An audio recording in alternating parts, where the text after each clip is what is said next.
Nedávno som mal poslednú prednášku na pôde elektrotechnickej fakulty, nielen v rámci toho cyklu, ale aj vôbec v mojom profesionálnom živote.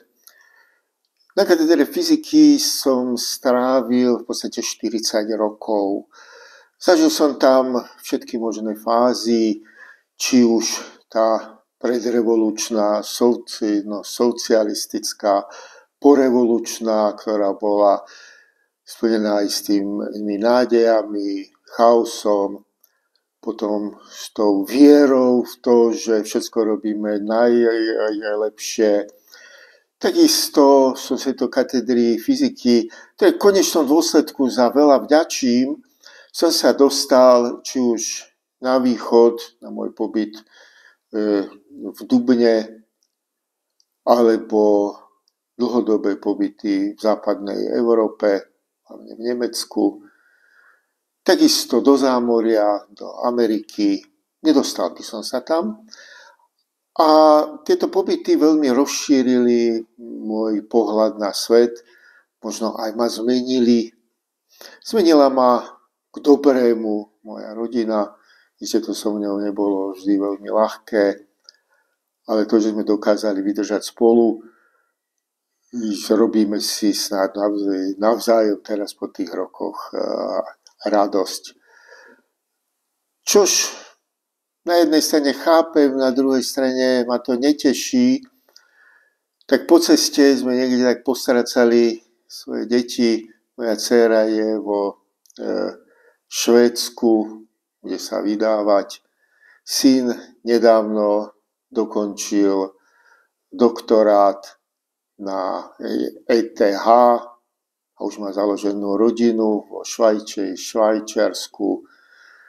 Moja manželka takisto už dlhodobo pracuje ako onkologička vo Švajčiarsku. Ja som tu zostal, nehovorím to vzlom, zostal som tu mysliac si, že dokážem niečo zmeniť, možno niečo lokálne som zmenil, ale vo všeobecnosti to zmeniť nedokážem a neviem, či to niekto dokáže.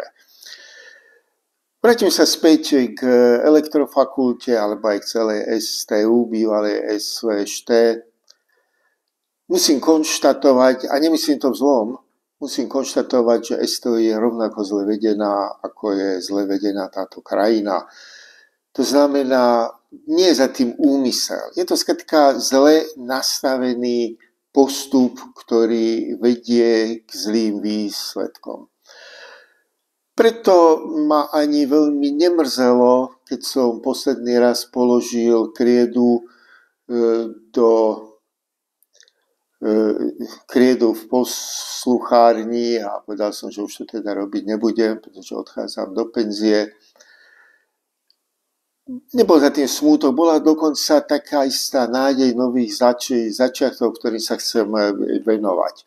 Niektoré veci budem pokračovať, napríklad tieto moje videjka, rozhovory, úvahy a iste si nájdem aj niekde spôsob, kde ďalej pokračovať vo výklade fyzikálnej filozofie.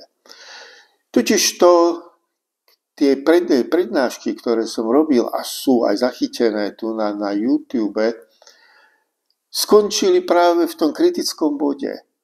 Tu som sa držal tej zabehnutého postupu, poviem slovo doslova mytológie, ktorá hovorí o tej Newtonovej mechanike, o termodynamike, pravdepodobnosti, teórie relativity a kvantovej mechanike, ktorá sa podáva v tej kodanskej interpretácii. My sme boli tak vychovávaní v tejto kodanskej interpretácii, v tej vlnovej pravdepodobnostnej výklade mikrosveta, tak ako sa na tom dohodli v Kodani, preto to tak volá kodanská interpretácia. Nástup kvantových technológií, ale hlavne nového sveta, o ktorom už dávno hovorím. Ale takisto nové technológie, nové uvažovanie a najmä nová generácia sa s týmto už nemôže uspokojiť. Musíme ísť ďalej. Musíme zaviesť do škôl úplne nový prvok. A ten prvok sa volá radosť. Alebo ešte lepšie potešenie. Potešenie z toho, že postupíme niekde ďalej. Vanuje taký istý, podľa mňa veľmi vadný prístup, že vzdelávanie musí byť násilné. Že človek sa dopracuje k niečomu len tak, keď bude na seba prísny, bude chodiť do tej roboty, aj keď ho to nebaví, ale bude robiť to, čo robiť má a v konečnom dôsledku sa v tej robote zoderie, bude počúvať príkazy svojich múdrejších v škole učiteľov, v robote tých, ktorí sú jeho nadriadení. Nemyslím si, že toto vedie k výsledku. Pochopiteľne treba niekoho počúvať. Opak poslušnosti nie je anarchia. Ono tu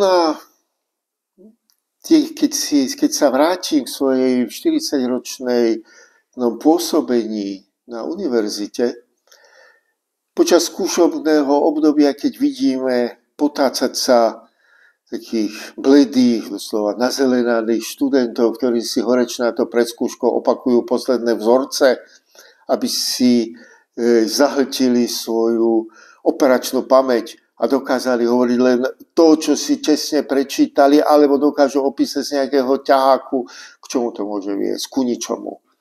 Dávno tvrdím, takáto vedomosť nevydrží ani 24 hodín.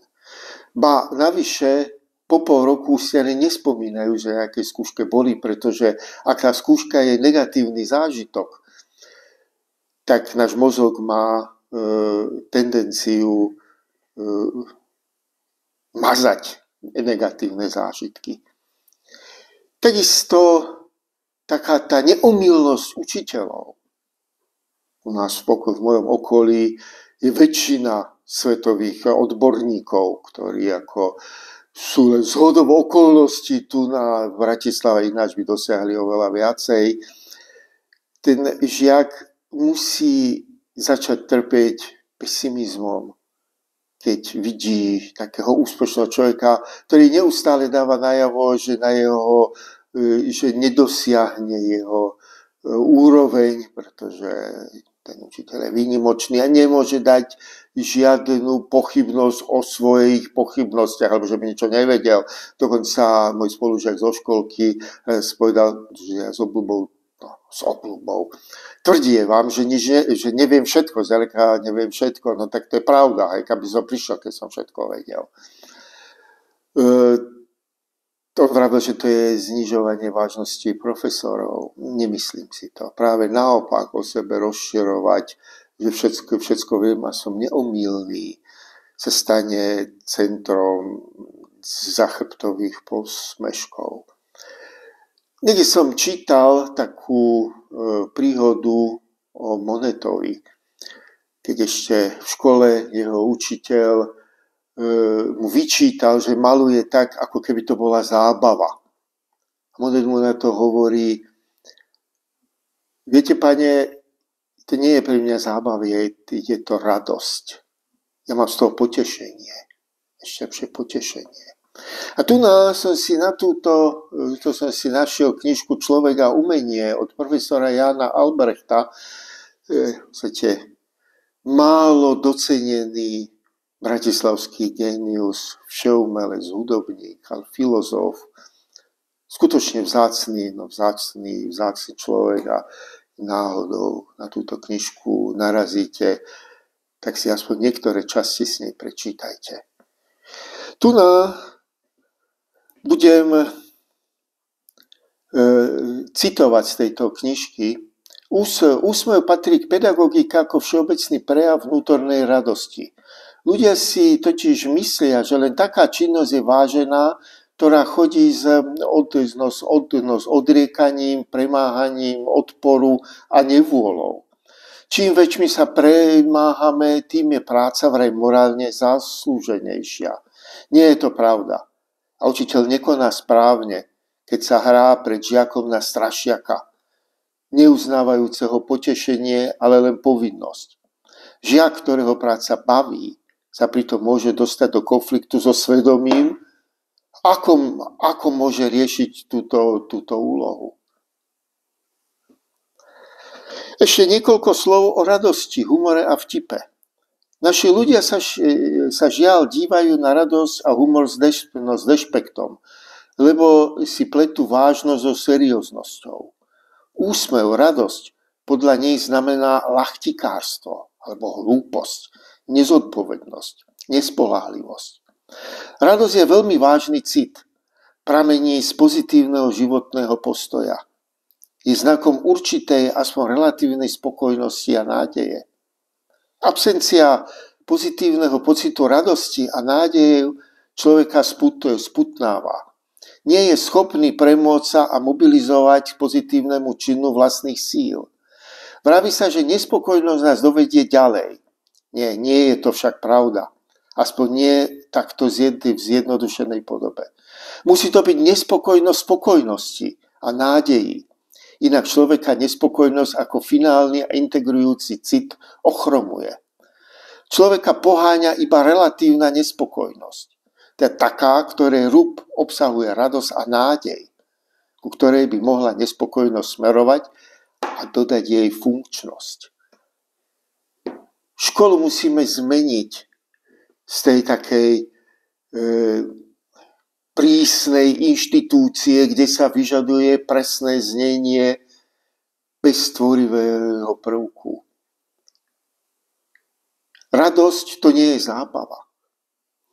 Niekto to zase povedie naopak. Nedávno som videl motivačné videjko, prečo študovať na elektrofakultu. Tam ako vzor študenta bol jeden nezodpovedný, ktorý sa tam prišiel zabávať. Bol problém stať na 8 do školy. Vstal až o 10. a v podstate celý deň sa zabával. Nakoniec skončil pri pive. Keď si pozriete mapku v ďalšom propagačnom materiáli okolí našej školy, tak tam napočítate asi 7 pivární, ale ku podivu žiadnu knížežnicu. Knižnica má byť tá, ktorá prináša tú radosť a nie piváreň. Piváreň je na zábavu a možno aj na niečo horšie.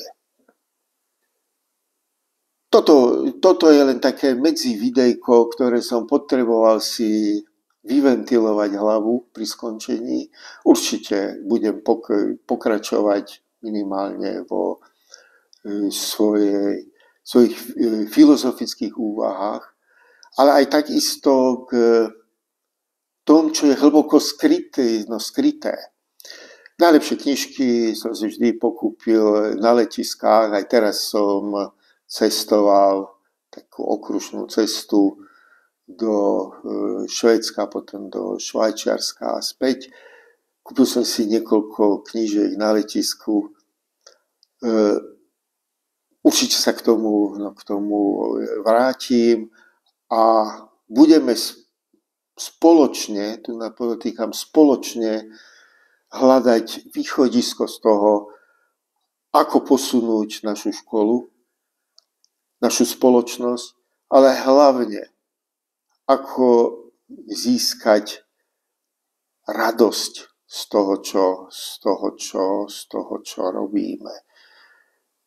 Myslím si, že máme pred sebou ešte veľa práce a spomínam v spoločnom duchu, pretože každé toto videjko sa dá komentovať.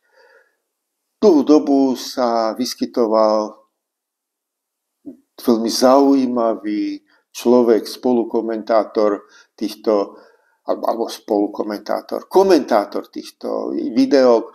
Možno mal svoj svojský štýl, každý sme iný, ale tie pripomienky boli konštruktívne a mnohých som sa musel zamyslieť, aby som zmenil svoj pohľad.